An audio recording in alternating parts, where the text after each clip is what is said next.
Hello welcome to the IAS academy. आज है तारीख 5 नवंबर और आज हम 4 और 5 नवंबर दोनों का करंट अफेयर एक साथ डिस्कस करेंगे इस वीडियो में। तो शुरू करते हैं हमारा प्रीलिम्स स्पेसिफिक करंट अफेयर का न्यूज़ डिस्कशन। हमारी पहली न्यूज़ है वांगला डांस को लेकर। अब हमें प्रीलिम्स के पर्सपेक्टिव से ये जानना है कि ये वांगला डांस कहाँ का है और ये किस कम्युनिटी का डांस है और क्यों इसे सेलिब्रेट किया जाता है। सो अगर हम वांगला डांस की बात करें तो इसे क्या कहा जाता है, the festival of the 100 drums. मतलब वांगला का अर्थ है द 100 ड्रम्स। ठीक है, ये कैसा फेस्टिवल है? ये पोस्ट हार्वेस्ट फेस्टिवल है। मतलब जब पोस्ट हार्वेस्ट होता है तो जो नई फसल आती है तो उससे जो हमें उपज मिलती है वो हम जब अपने भगवान के साथ में शेयर करते हैं तो उसे हम पोस्ट हार्वेस्ट फेस्टिवल कहते हैं। ये हमारे पंजाब से लेके केरला तक हर जगह ये सेलिब्रेट किया जाता है। तो जब हम मेघालय की बात करेंगे, नागालैंड की बात करेंगे, जो उनकी गारो ट्राइब्स होती है वो वांगला डांस को परफॉर्म करती है on the occasion of Wangala festival. Wangala festival क्या होता है? पोस्ट हार्वेस्ट फेस्टिवल होता है। ठीक है, तो ये गारो ट्राइब्स कहाँ कहाँ पाई जाती है? मेघालय, नागालैंड और आसाम और बांग्लादेश के मेन सिंह में। और ये अपना जो उपज होती है वो किसको ऑफर करते हैं? मेसी सैलजाओं को। ये कौन होते हैं? सन गॉड, मतलब जो हमारे सूर्य देवता होते हैं उन्हें गारो ट्राइब्स मेसी सैलजाओं बोलते हैं। तो ये हमारा पहली न्यूज थी। वांगला डांस कहाँ की है? गारो ट्राइब्स की है। ठीक है, गारो ट्राइब्स कहाँ पाए जाते हैं? मेघालय, नागालैंड और असम में। ठीक है, और किस लिए परफॉर्म किया जाता है? वांगला फेस्टिवल के लिए। वांगला फेस्टिवल क्या होता है? जब हमारे पोस्ट हार्वेस्ट होती है वो जब हम हमारे सूरज देवता को अपना उपज वो शेयर करते हैं तो उसे वांगला फेस्टिवल कहते हैं। अब चलते हैं आगे। हमारी अगली न्यूज़ कंज्यूमर प्रोटेक्शन रूल्स को लेकर है।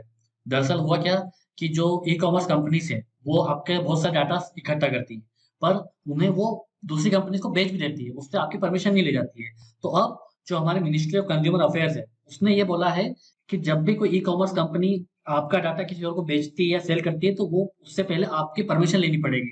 जो कंज्यूमर होते हैं उनकी परमिशन की आवश्यकता होगी, उसके बाद ही ई-कॉमर्स कंपनी आपके डाटा को किसी और दूसरी कंपनी के साथ में शेयर कर सकती है।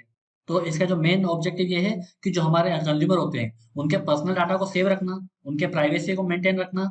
अगर हम consumer protection e commerce rules की बात करें तो किसके अंडर आता है? ये कंज्यूमर प्रोटेक्शन एक्ट 2019 में। Consumer protection e commerce rules. अगर हम कंज्यूमर प्रोटेक्शन एक्ट को देखें तो इसका रेगुलेटर कौन है? सेंट्रल कंज्यूमर प्रोटेक्शन अथॉरिटी, सीसीपीएस के अकॉर्डिंग बना था। कंज्यूमर कोर्ट में क्या चेंज किया गया था कि अब जब कंप्लेंट होगी तो जहां पे कंज्यूमर रहता है, जो वर्क करता, कुछ भी करता, तो वो वहां से अपनी कंप्लेंट फाइल कर सकता है। उसे ये नहीं देखना है कि कंपनी कहाँ की है। आप जैसे दिल्ली में रहते हो तो आप दिल्ली में फाइल करो, भले वो कंपनी मुंबई की हो या चेन्नई की हो, आप अपने दिल्ली में जाके कंप्लेंट फाइल कर सकते हो। कंज्यूमर को क्या मिल सकता है? कंपनसेशन दिया जाएगा अगर उसको कोई खराब प्रोडक्ट मिला है, सर्विस नहीं मिली हो। नए क्राइटेरिया बने थे। डिस्ट्रिक्ट जो हमारे कंज्यूमर फोरम होती है वो कितने केस ले सकती है? अप टू 1 करोड़ का केस ले सकती है। स्टेट लेवल का कंज्यूमर फोरम है वो अप टू 10 करोड़ तक का केस ले सकती है। और जो नेशनल लेवल है वो अबाउट 10 करोड़ के केस डिस्पोज करेगी। ये रूल्स ई कॉमर्स पर भी लागू किए गए थे और इसमें out of the court settlement का भी प्रोविजन था, मतलब मीडिएशन का। तो ये हमारा कंज्यूमर प्रोटेक्शन एक्ट है 2019। अब चलते हैं आगे। हमारी अगली न्यूज राइस सेट 2 सैटेलाइट को लेकर है। क्यों ये न्यूज में है? इस सैटेलाइट को कब लॉन्च किया गया था? 2009 में से लॉन्च किया गया था। ये भारत का स्पाई सैटेलाइट था। स्पाई सैटेलाइट मतलब जासूसी सैटेलाइट। इसे जासूसी सैटेलाइट क्यों बोला जा रहा था? क्योंकि ये हमारी जितने बॉर्डर एरिया से उस पर ही नजर रख रहा था, उसको मॉनिटर कर रहा था, ताकि हमारे बॉर्डर के आसपास जो भी टेरर रिलेटेड एक्टिविटी चल रही हो तो वो हम उसको देख सकें और उस पर एक्शन ले सकें। क्योंकि 2008 में मुंबई अटैक हुआ था तो हमें एक ऐसे राडार इमेजिंग सैटेलाइट की आवश्यकता थी, इसलिए से 2009 में इसे लॉन्च किया गया था। ये पहला ऐसा सैटेलाइट था इंडिया का जिसमें x band synthetic aperture radar लगा हुआ था। इसका फायदा क्या था कि ये आपको दिन और रात दोनों में मॉनिटर करने में हेल्पफुल रहता था और ये किसी भी वेदर में मॉनिटर कर सकता था। सो ये भारत की सिक्योरिटी के लिए बहुत इंपॉर्टेंट था। अभी ये न्यूज में इसलिए है क्योंकि अब ये फिर से एटमॉस्फेयर में एंट्री ले रहा है, क्योंकि इसका काम खत्म हो गया था। इसका जितना भी ईंधन था, जो भी फ्यूल था वो खत्म हो गया था। तो वापस से हमारे अर्थ के एटमॉस्फेयर में इसने एंट्री ली और ये जकार्ता, मतलब जो इंडियन ओशन है वहां के जकार्ता, इंडोनेशिया, वहां पे आसपास ये कहीं पे क्रैश हुआ, लैंड हुआ है। तो इससे किसी प्रकार का नुकसान नहीं हुआ, क्योंकि इसके कुछ टुकड़े बचे भी थे तो वो जैसे एटमॉस्फेयर में एंट्री करी तो वो जल गए थे, खत्म हो गए थे, और कुछ टुकड़े बचे थे, ज्यादा उससे नुकसान नहीं हुआ और वो जकार्ता में क्रैश हो गए। सो यूपीएससी हमें पूछ सकती है कि राइसेट 2 सैटेलाइट क्या है? ये स्पाई सैटेलाइट था। ठीक है, जो हमारे बॉर्डर एरिया को निगरानी में रखा गया था ताकि इससे हमारे देश में सिक्योरिटी हो सके और जो भी टेरर रिलेटेड एक्टिविटीज हो रही है हमारे बॉर्डर एरियाज में उससे हम देख सकें। इसमें क्या लगा था? पहली बार सिंथेटिक एपर्चर रडार लगा था जो हमने इसराइल से लिया था। वो किस में हेल्प करता है? ताकि हम दिन और रात, डे और नाइट हम मॉनिटर कर सकें और साथ साथ ऑल वेदर, किसी भी वेदर में हम मॉनिटर अपना बॉर्डर एरिया को मॉनिटर कर सकते हैं। अब चलते हैं आगे। हमारे अगले न्यूज़ बर्ड काउंट को लेकर है। दरअसल जो नागालैंड है, वहाँ पे बर्ड के काउंटिंग करने वाले हैं। अब इस बर्ड काउंटिंग में हमें क्या-क्या जानना है? एक तो नागालैंड पहली बार एविएशन डॉक्यूमेंटेशन कर रहा है, मतलब जितने भी उसके पक्षी हैं, जितने उसके बर्ड्स हैं, उसको लेके वो एक डॉक्यूमेंटेशन रिपोर्ट तैयार करेगा, ठीक है? कि उस स्टेट में कौन-कौन से पक्षी आ रहे हैं, उनका कैसा रूटीन है, वो कहाँ से आ रहे हैं, ठीक है? तो वो सबकी जानकारी होगी इस डॉक्यूमेंट्री में। और ये कब होगा? ये टोखो इमोंग फेस्टिवल के साथ होगा। तो टोखो इमोंग क्या है कि जो नागालैंड का पोस्ट हार्वेस्ट फेस्टिवल है। जैसे हमने वांगला का देखा कि जो गारो ट्राइब्स का पोस्ट हार्वेस्ट फेस्टिवल है, वैसे ही टोखो इमोंग नागालैंड का पोस्ट हार्वेस्ट फेस्टिवल है। तो इस ड्यूरेशन में क्या होगा कि बर्ड काउंटिंग की जाएगी। बहुत सारे लोग आएँगे, इकट्ठे होंगे और वहाँ पे जो भी बर्ड्स को आप देख सकते हैं, बर्ड वॉचिंग कर सकते हैं और जो फॉरेस्ट विभाग होगा, वो पूरे एक डॉक्यूमेंट तैयार करेगा और इसके साथ कौन कोऑपरेट कर रहा है? सलीम अली बर्ड काउंट, ठीक है? ये किसके अंडर आता है? Bombay natural history society. ये इंपॉर्टेंट है, बॉम्बे नेचुरल हिस्ट्री सोसाइटी एक एनजीओ है। यूपीएससी ने इस पर सवाल भी पूछ रखा है, तो हमें पता होना चाहिए कि ये कोई ऑफिशियल बॉडी नहीं है, कोई स्टैट्यूटरी बॉडी नहीं है, एक एनजीओ है, ठीक है? इसके अंडर आता है सलीम अली बर्ड काउंट, तो इसके साथ ही ये ऑपरेट करेगा इस पूरे बर्ड काउंटिंग में। अब चलते हैं आगे। हमारी अगली न्यूज़ ट्विन ट्रांजिशन को लेकर है। दरअसल वर्ल्ड इकोनॉमिक फोरम ने एक ही कॉन्सेप्ट दिया है, ट्विन ट्रांजिशन का। इसमें होगा क्या कि आपको डिजिटल ट्रांज़ैक्शन और सस्टेनेबल ट्रांज़िशन इन दोनों को एक साथ लेके चलना होगा। उदाहरण के लिए आप ये समझिए यूपीआई। यूपीआई से क्या होगा? आपकी इकोनॉमी बूस्ट होती है, ठीक है? डिजिटल पेमेंट आता है, पर उसके साथ-साथ क्या होता है कि जो रुपीस है, जो एक्चुअल जो हमारी फिजिकल करेंसी है, उसके यूज़ में कमी आती है। तो उसमें अगर हम जो पेपर प्रिंटिंग का कॉस्ट वो बचता है, पर साथ-साथ जो पेपर होता है, तो उसके लिए हम जो ट्री की कटाई करते हैं, वो भी नहीं करनी पड़ती है। तो अगर हम ज़्यादा डिजिटल सॉल्यूशन लाएँगे अपनी लाइफ में, अपनी इकोनॉमी में, तो उससे हमारे कार्बन जो फुटप्रिंट है, उसमें कमी देखी जाएगी। तो ट्विन ट्रांजिशन का मतलब ये है कि जब आप डिजिटल और टेक्नोलॉजिकल इंप्रूवमेंट करते हैं, उससे इकोनॉमिक साथ-साथ आपके एनवायरमेंटल सस्टेनेबल गोल को हासिल करने में भी आसानी होती है। जैसे पैंडेमिक आया, लॉकडाउन लगा, ज़ूम मीटिंग होने लगी, उससे क्या हुआ? लोगों को कम्यूट कम करना पड़ा। कम्यूट कम पड़ा मतलब उन्होंने कम व्हीकल यूज़ करे, कम CO2 एमिट हुआ, ठीक है? तो वर्क की एफिशिएंसी बढ़ी और जो हमारा कार्बन डाइऑक्साइड का एमिशन था, वो भी कम हो गया। तो अब हमारी इकोनॉमी को ज़्यादा से ज़्यादा डिजिटल टेक्नोलॉजी पे और ज़्यादा रिलाय करना चाहिए। इससे हमारी इकोनॉमी में बढ़ावा मिलता है, एफिशिएंसी आती है और साथ-साथ हमारे एनवायरनमेंट को भी फ़ायदा होता है। तो यूपीएससी अगर ये पूछे ट्विन ट्रांजिशन क्या है? तो कुछ नहीं, इसका मतलब यही है कि जो डिजिटल टेक्नोलॉजी इंप्रूवमेंट कर रहे हैं ताकि हम एनवायरमेंटल को भी सिक्योर रख सकें और हमारे एमिशन को भी कम कर सकें। अब चलते हैं आगे। हमारी अगली न्यूज़ डिस्क्वालिफिकेशन को लेकर है। दरअसल हुआ क्या कि यूपी के एक लेजिस्लेटर, उनको कोर्ट द्वारा कन्विक्ट कर दिया गया, उन्हें सज़ा सुना दी गई। फिर भी वो एक इम्पोर्टेंट पोस्ट को हेल्ड किए हुए थे। तो उसके बाद जो यूपी की जो सेक्रेटेरिएट है, उन्होंने कंप्लेंट करी, उन्होंने बताया कि जो सुप्रीम कोर्ट का लिली थॉमस वाला केस था, 2013 वाला, उसमें साफ-साफ मेंशन किया था सुप्रीम कोर्ट ने कि जब आप कन्विक्ट हो चुके हो, ऐसे अपराध के लिए जिसमें 2 साल की सज़ा का प्रावधान है, तब आपको लेजिस्लेटर के पद से तुरंत डिस्क्वालीफाई किया जा सकता है। तो अभी हम डिस्क्वालिफिकेशन को लेकर डिस्कस करते हैं।